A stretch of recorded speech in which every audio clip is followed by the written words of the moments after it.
வாங்குற காசுக்கு மேலே கூவுறாண்டா கொய்யா அப்படின்னு ஒரு படத்தில் ஒரு டைலாக் வரும்ல, அந்த மாதிரி தான் இந்த அந்தணன். கோல்டு காயின் வாங்குகிற இடத்துக்கு விசுவாசமாக இருக்கணும் அப்படிங்கிறதுக்காக தலைவரை தேவையில்லாமல் விமர்சனம் பண்ணிகிட்ருக்கானுங்க. இவர் பேசுகிறது சுத்த ஒரு பைத்தியக்காரத்தனமாக இருக்குது. இப்போ ஒரு சமீபத்திய பேட்டியில் தலைவர் படம் ஓடுறதுக்காக தான் அரசியலுக்கு வரேன் அப்படின்னு சொல்லி ஏமாத்தினாராம்.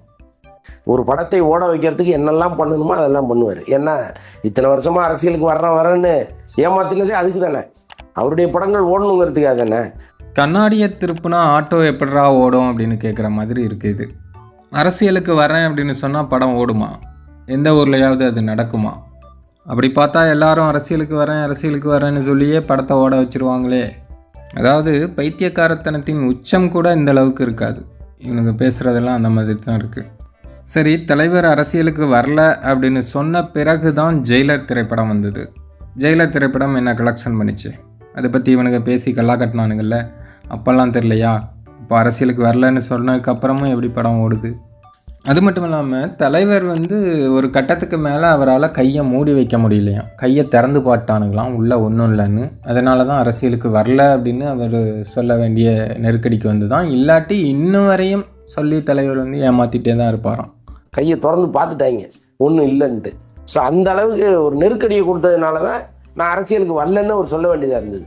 இல்லைன்னா இந்த நிமிஷம் வரைக்கும் சொல்லி ஏமாற்றிட்டு தான் இருந்திருப்பார்.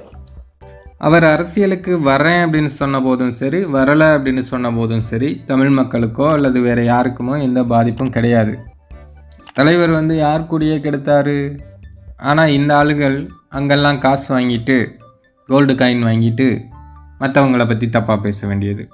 வலைப்பேச்சு குரூப்பை எத்தனை பேர் காரி துப்பியிருக்காங்க. யோகி பாபுலேருந்து நயன்தாராவிலேருந்து சமீபத்தில் மகிழ் திருமேனி கூட பேசியிருந்தார். பக்கத்தில் இருந்து பார்த்த மாதிரியே சொல்கிறானுங்க அப்படின்னு. இவங்க ஓனர், அதாவது கோல்டு காயின் கொடுக்குறாருல விஜய், அவருக்கு ஏதாவது ஒரு பிரச்சனை அப்படின்னா உடனே சொம்ப தூக்கிட்டு வந்துட வேண்டியது.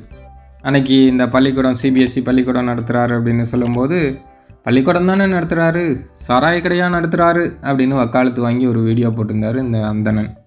அப்போவே நம்மளும் ஒரு வீடியோ போட்டோம். அதாவது சிபிஎஸ்சி பள்ளிக்கூடம் நடத்துகிறதெல்லாம் இங்கே பிரச்சனை இல்லை. சிபிஎஸ்சி பள்ளிக்கூடத்தில் மும்மொழி கொள்கையை வச்சுக்கிட்டு, ஆனால் இங்கே அரசு பள்ளிக்கூடத்தில் இலவசமாக படிக்கிறதுக்கு மும்மொழியை கொடுத்தா வேண்டாம் அப்படின்னு எதுக்கு எதிர்க்கிறீங்க அப்படிங்கிறது தான் கேள்வி. அதுக்கு அந்த ஆள் பதில் சொல்லலை. அதுக்கெலாம் பதில் சொல்ல மாட்டானுங்க.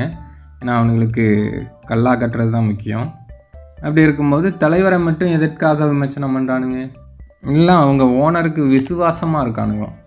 சரி, தலைவர் சொல்கிற விஷயந்தான், குறைக்காத நாயும் இல்லை, குறை சொல்லாத வாயும் இல்லை, இந்த ரெண்டும் இல்லாத ஊரும் இல்லை அப்படிங்கிற மாதிரி சூரியனை பார்த்து நாய் குலைக்கிறதுனால என்ன ஆக போகுது? ஆனால் விரைவில் காலம் எல்லாத்துக்குமே பதில் சொல்லும்.